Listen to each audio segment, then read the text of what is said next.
El niño incauto.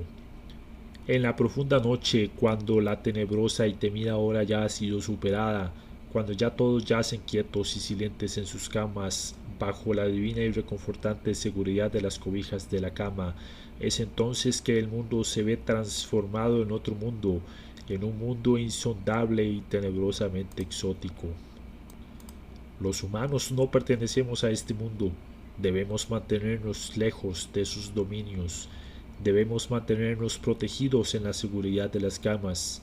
Si alguno despierta de su sueño cuando el mundo está gobernado por el ser de la noche, no le queda más remedio que permanecer quieto y callado en la seguridad de su cama, para no ser detectado por las extrañas criaturas que moran en la oscuridad. Durante la noche todos los humanos deben estar seguros y protegidos en sus camas. Esta regla es estricta.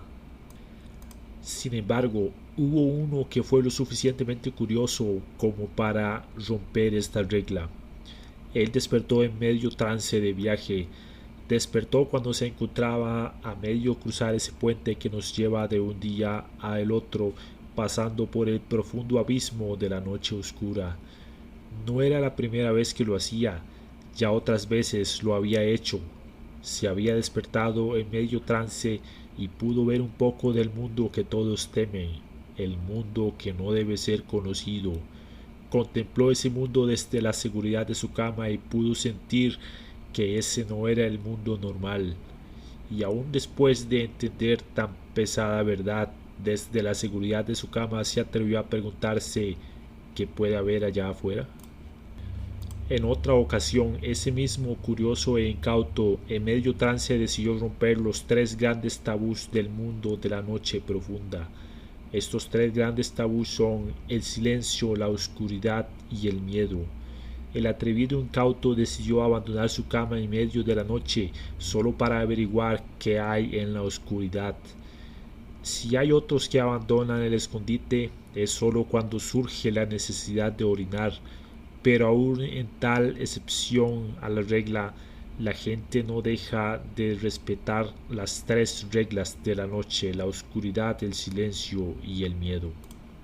Aquel atrevido incauto quizás era el primer infeliz lo suficientemente curioso para abandonar la cama solo para responderse la insidiosa y delirante pregunta de ¿qué hay en la oscuridad? Y en otra ocasión el incauto creyó ver el cadáver de un monstruo que colgaba herido del techo. A pesar de las heridas, el monstruo parecía permanecer silente y quieto, quizás por miedo a romper las reglas del reino de la noche.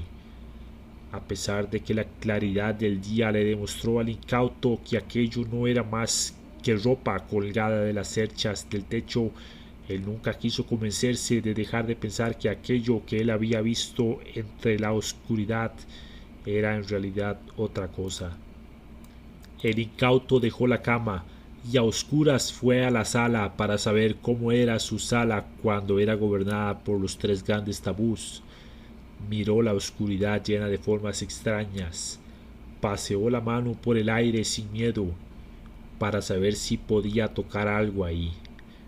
Luego quiso decir cualquier cosa en voz alta, cualquier palabra, lo que fuere, solo para averiguar qué pasaba si rompía el silencio de la noche, pero no se atrevió a hacerlo.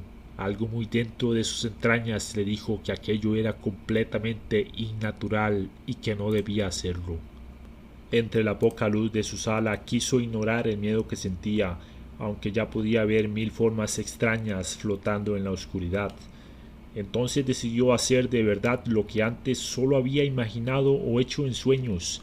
Decidió caminar hasta la ventana y correr un poco la cortina, solo para asomar una mirada fuera de su casa, solo para saber qué había allá afuera en el mundo cuando nadie era testigo del reinado de los seres de la noche.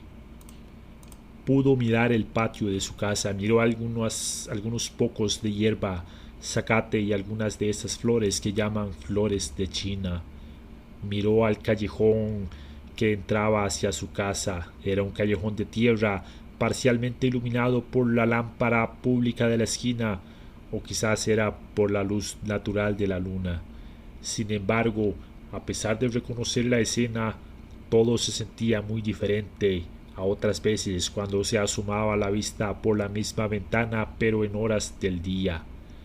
No satisfecho con llegar hasta tanto, quiso abrir la puerta de madera para poder salir de casa y ser testigo directo de aquel mundo prohibido para los humanos. Entonces abrió la puerta y salió. Dio unos pasos hasta colocarse unos metros frente a su casa y pudo dar un vistazo a todo su alrededor. Era un mundo diferente. Primero miró al callejón, y entre la luz y la sombra pudo ver fantasmas dueños de la noche. Luego miró arriba hacia el cielo y pudo ser testigo pasivo de un universo descomunalmente grande. Entre luna y estrellas pudo ver naves espaciales y planetas por todas partes. También había cometas que cruzaban el cielo a gran velocidad. Y pudo ver cómo entre todo aquello algunas naves espaciales chocaban con otras y caían destruidas. Algunas naves espaciales chocaban con planetas y algunos planetas explotaban al chocar contra otros planetas. Aquel incauto que se atrevió a vencer el miedo para poder echar un vistazo al mundo prohibido era solo un niño. Después de contemplar ante sus ojos algo tan increíble, no murió de miedo ni mucho menos. Sus ojos brillaron con gran fascinación y exclamó 3 veces para sí mismo: fascinante, fascinante, fascinante. Luego volvió a esconderse de la noche profunda en su cama, no sin antes prometerse que volvería.